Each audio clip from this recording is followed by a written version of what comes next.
Okay, so today we are going to talk about, we just did our top 5. We had to write them down because there were so many. Our top 5 favorite queens. Yeah, so there's going to be 10 queens in total, plus some honorable mentions.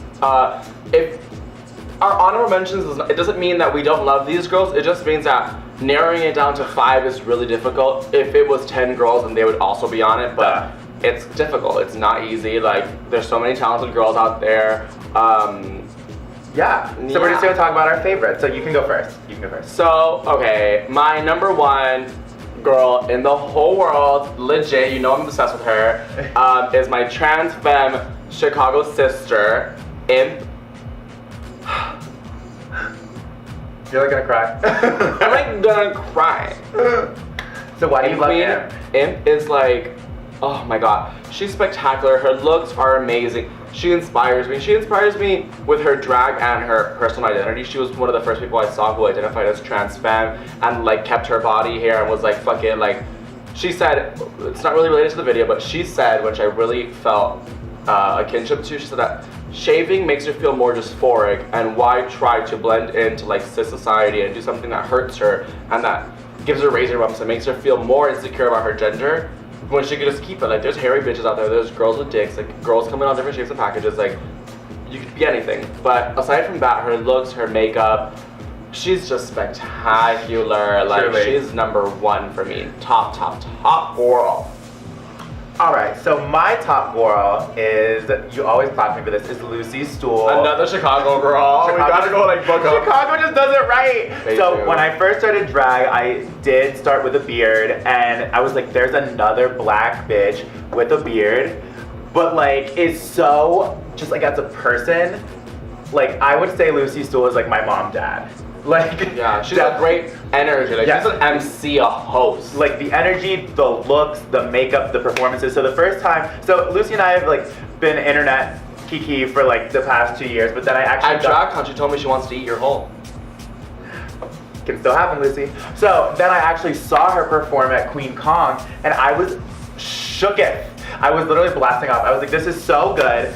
And just seeing other like black queens and like queens of color doing it and doing it well, and then also standing up for other queens of color and like the queer people of color community is just really strong to me. So I love Lucy, and like Chicago clearly just does it right, you know? Chicago does it right. Now our next girl is a little known queen. Well, not really a little known queen. She's pretty big in the Brooklyn scene, but I feel like she doesn't get the recognition she deserves like overall, and it's Untitled Queen. Love. She's a Brooklyn girl. I met her and got to see her perform at Wigwood, Miami, which is like a Miami sector of Bushwick, basically. It's that kind of like gig. Drag festival. She just came back from Lightball. Yeah, she just came back from Lightball. Untitled, just type in Untitled Nightgowns, which is Sasha Velour's party that she hosted. So good. Her, like I do what she does for when it comes to drag, when she plans our performances. Like, I will sketch like little things out. I'll sketch like a prop out, and then I'll make the prop whatever, and I'll like write out what I want to do. I have a journal of like drag ideas, and she has like basically the same thing where she'll like conceptualize and like write down and like intricate, like that gig she did for what's it called, the nightgowns. She did this one gig where she was like fighting with somebody. Did you see that? Where she was like all in that white, and then she was fighting that guy, and it was all this like banner thing. It was like fucking insane. Her look is like, it's never been done before, unique. Like, seeing her at Wigwood was a gag. She's like hairy, she's a moment. So good. Truly amazing. Blue. So my next one would have to be Eva Destruction. So the first time I saw Eva was like a couple years ago on YouTube, and someone was like, you need to see this performance of the laughing track, and I was like, oh, whatever, another drag queen, whatever. And then I watched it and I was like dying, because it's the funniest thing. It's like, so good. And then I actually got to meet her. When did you meet her? I met her at Red Party at Southern Nights Orlando. They flew her in for a Red Party. And we were in her hotel room kikiing before, and then like at the gig she performed Clumsy, and I've never seen anyone perform. She did Clumsy into A Little Party Never Killed Nobody with that splat thing she does where she slams to the floor, and yes, she jumps on like her knee.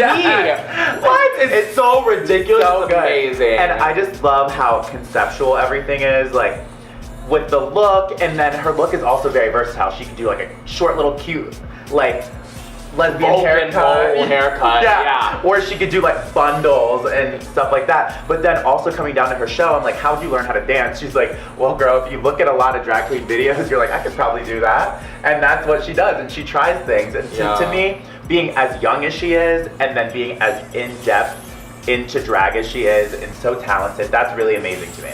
Yeah, honestly.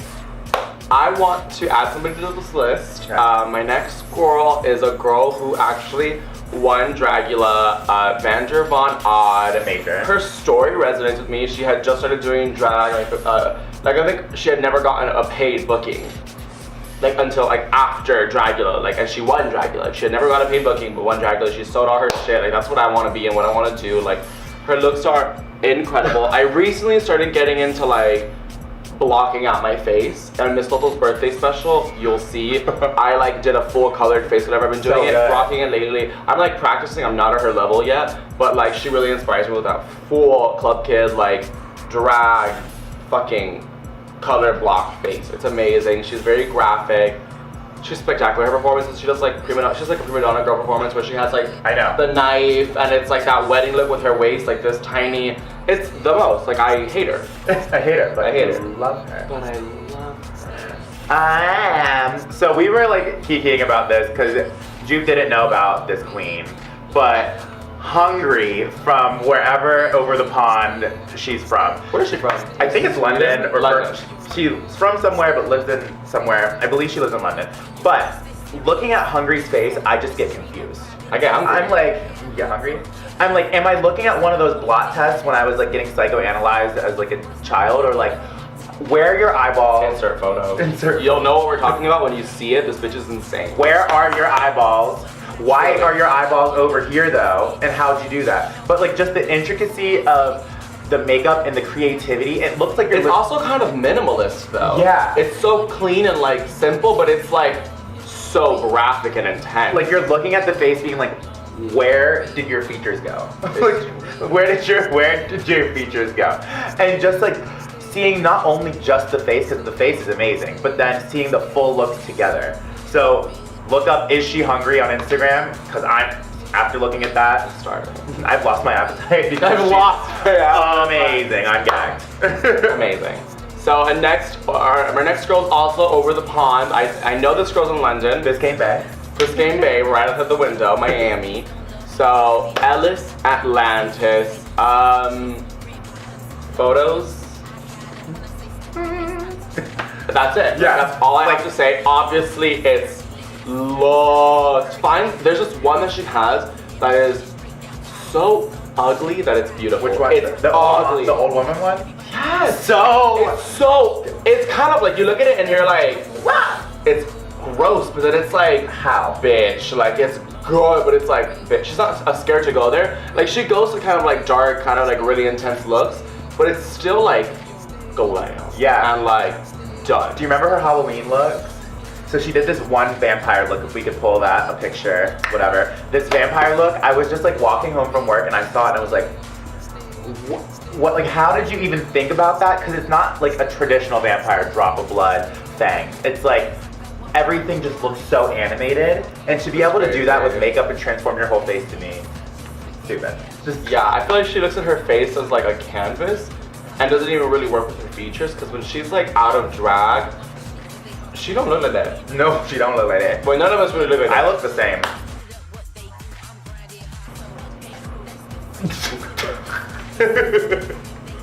Well, so yeah, Eliis for sure, she got it done. She got it. So the next we're gonna count as one because they're a pair. So Duo Raw, also from like over yonder in Biscayne Bay. It's Mr. and Mrs. Raw. The looks match, it's everything's cohesive. After watching their transformations, they were like talking about how they don't glue anything. So then just knowing that and looking at how their looks are put together, they don't glue anything? They don't use glue. I was like, what do you mean you don't use glue? But like everything is very avant-garde club kid. So imagine if that's a good way. It's very avant-garde. They're clearly inspired by Leigh Bowery. Like so Leigh Bowery. Think like Leigh Bowery mixed with like Vivienne Westwood, mixed with like very London for that. Yeah, it's just like And what gets me is seeing a drag duo or like a drag pairing that everything is so cohesive and perfectly well done. Yeah. And the performance aspect of it, so not only just looking at them is stunning, but then there's this whole show where they're like throwing up on stage and just like drama. So good. So if we could get them in Miami somehow, I would die. I would probably evaporate just right on the spot. Truly. But duo raw, stun. So my last girl and my top 5 is actually my drag grandmama. Love My it. drag mother is Queen Latina. Her drag mother is the incredible Merrie fucking Cherry. Runs the New York, Brooklyn scene. She is an icon. I finally got to meet her at Wigwood. It was my first time meeting her, which is weird. She's like drag grandmother. But what a fucking icon. Like in her fucking she was wearing a Bigala. Bicala. But like also when like at Wigwood she did cherry bomb and smashed. Yeah, beard with her titty, like. So but she's good. not just that, but she is an activist. She did this thing where she was reading to, I think she still does it, where she reads to youth in like the Brooklyn public library system. And with her help, we've actually started to do it down here. But we're doing a makeup course. I'm doing a makeup class for children, and then my drag mom, Queen Latina, is doing a sewing class. So that's going to be really fun, inspired by my drag grandmother and her drag mom. So I'm really excited. I love Merrie Cherry. The look is right, versatile. She can serve you like pretty fish, like woman, or she can serve you like conceptual, like beauty with a little more like creative makeup and a little weird, like tight Love to her head hair. Like she does a lot of looks. They're amazing. Looks. Don't you know where to turn it? Okay, so my last of my top 5 is one of my little friends up in, I believe it's Rhode Island, or like Rhode Island, Boston scene up north. Awesome. Anything really above like the Mason-Dixon line I'm unclear about. So Pulp Friction, so good. I usually tend not to like get into bearded drag unless you're Lucy Stoole, but That's your number 1. unless I know. But seeing what Pulp does to her face, so just like taking the glitter beard and taking it a step further, or taking like just any of the, like using Pulp as your base, like doing the completely monochromatic orange looks, is amazing to me. I'm like, your name is Pulp, you're playing with that. Yeah, she wears a lot of like bright, weird colored wigs, and not like the Aja wig where it's like lavender, which is like great, but it's just like neon orange, bright. Her name's Pulp, like it's good. But then after just watching Pulp's face over time change, and then I saw a tweet one time, it's like, I need to start creating a new eye. And it's playing with just different things, so stepping outside of just the drag queen face that Pulp does, now he started doing more inspired looks from like the clown look that Aquaria did, and then Pulp is amazing in the sense of also gives credit. Yeah. Like, always will be like, face inspired by, or whatever. So I love Pulp for that, and for being one of those bad bitches with beards that still stands out. Amazing. So should we hit our honorable mentions list? Yes, since you actually mentioned one right now, Aquaria, moment, probably season 10. I think we're seeing her tonight. Oh yeah, we're gonna go see Aquaria. Anyway, who else? So we have Lennox. Lennox is in New York, originally from Chicago. The trans sister, love If her. you look this bitch up, just like stilts and like, I watched her like Such a moment. when she flies down to Miami and does these gigs, I was like, where did you put this in your bag? She's like, oh, I made it. I made it in the hotel room. Or I was helping her for New Year's, like, come through the hallway because her look is legitimately 15 feet Yeah, tall. that was a good, that gold. Yeah. Whatever, yeah. And I'm like, moment. how do you even think of this stuff? Like, there's one look where it was like got teeth and she was the tooth fairy and dressed as a giant tooth. I saw Like, that. hysterical. Just so good. And she has an album on iTunes and Spotify. Major bops. I've got daddy issues. It's got sad, give me tissues. Okay. I'm performing this on Sunday, I think. You better. Yeah, I'm pretty sure I am. So yeah, Lennox for sure. I would also like to add Gidget Von Addams and Discord Addams. The sweetest. Did I get it wrong? Is it Discord Von Addams? Gidget and Discord, yeah. Because I don't know they're not both Bonds. Oh. Discord Addams. We gotta add it. Discord Addams and Gidget Whatever, they Von know we Addams. love them. We interviewed them for our Girls Being Girls And they're at the DragCon DragCon gig. amazing. I mean, even after DragCon, they belong in like London. They're very Vivienne Westwood. They're very punk with their drag. Love it. Galactic, Space. cunt, space. Galactic Space. Linda Cunt. Evangelista. You can brand that if you can like buy the rights for Von Addams and Addams family, if you want to buy the rights to intergalactic space cunt, hit us up. Yeah. Abhora. We love her. Abhora? Is it Abhora? Abhora. I can't read. I say Abhora. She is this Atlanta. She was a Miami girl. She lives in Atlanta now. She does the other show, which is where Violet started and everything, and dash exclamation. We're gonna insert pictures. Bitch, like, just look at her face. The nose. That is, like, Major. doing your, like, that is Branding. Like, that is, Like, you're done. She was running around DragCon on, like, not like still. She was like at DragCon this full- year? We were filming when she was there. I don't think you saw her. Full see her. stills. Like, I'm talking like, you remember? It's all around DragCon. It was insane. I didn't And then see she that. got on stage at Score over Halloween, and they were like, it's a Halloween contest. Who is gonna win? And she's on stage going, like, just being so scary, and I was screaming for her to win. She didn't win. A white gay one, right? You're right. Oh, very Miami.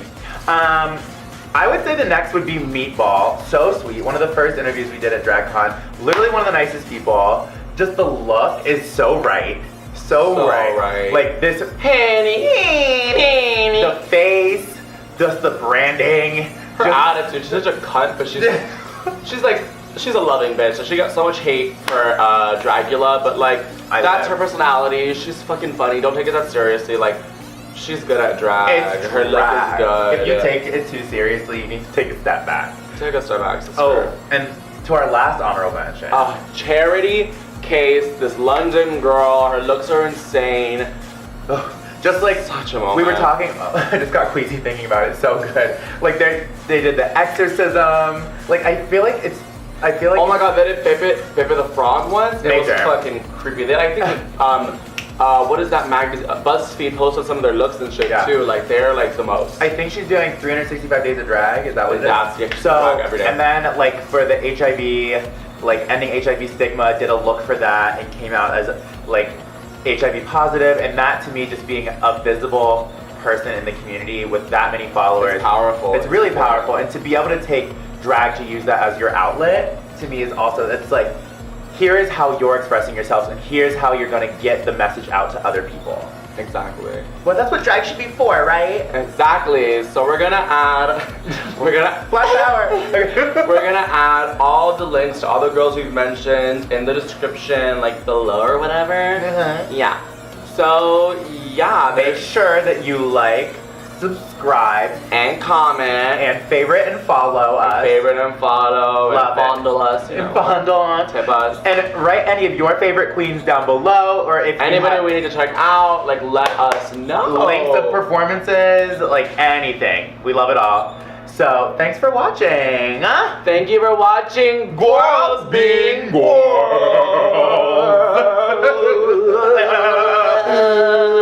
Is that the noise? Make that sound I like. No. No. No? No.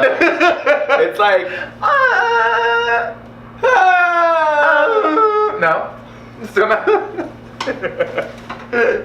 oh, my leg got stuck to the chair.